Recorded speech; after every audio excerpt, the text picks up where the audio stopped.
Our top story tonight, copper thieves are back, targeting homes and businesses, knocking out power and internet service in the process. Good evening, everyone. Thanks for joining us. I'm Jonathan Bruce. And I'm Mayra Moreno.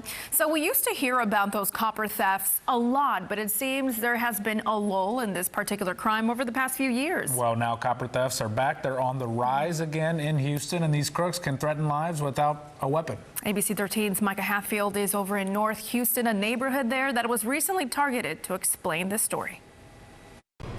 A pretty stunning statistic from Houston police today. They said that actually 53% of all of the copper wire that's stolen in the U.S. comes from Texas and California. Unfortunately, people in the East Tex Jensen neighborhood had to witness that firsthand when thieves went after the wire that's attached to this newly installed pole.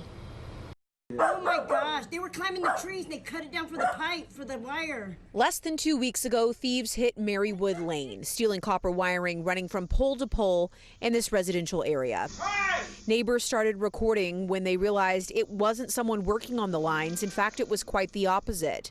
The pole that the thieves cut the wire from ended up falling on a nearby home. Somebody in a black pickup truck wearing blue jeans and a t-shirt is probably not the guy that needs to be on that pole, and they should be calling us right away. Copper theft is on the rise in Houston, according to Sergeant Robert Carson with Houston Police's Metal Theft Unit. He says it's hard to quantify exactly how much, because it isn't always reported, but he says it's a serious problem, especially when thieves go after telecommunication wires. He says it's affecting providers like T-Mobile, Comcast, and AT&T.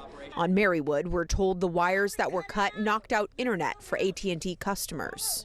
Any theft is a problem, but when you're talking about people's ability to call 911, that becomes a life-threatening problem. Houston Police, DPS, and the Harris County Sheriff's Office are part of a year-old task force to target the problem, yet it remains a constant issue.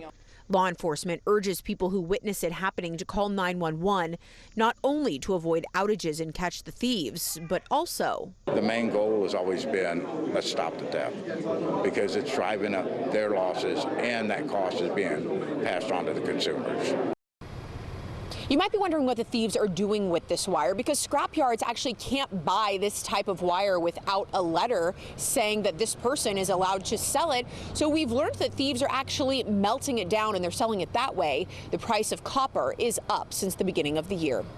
In the East Tex Jensen neighborhood, Micah Hatfield, ABC 13 Eyewitness News.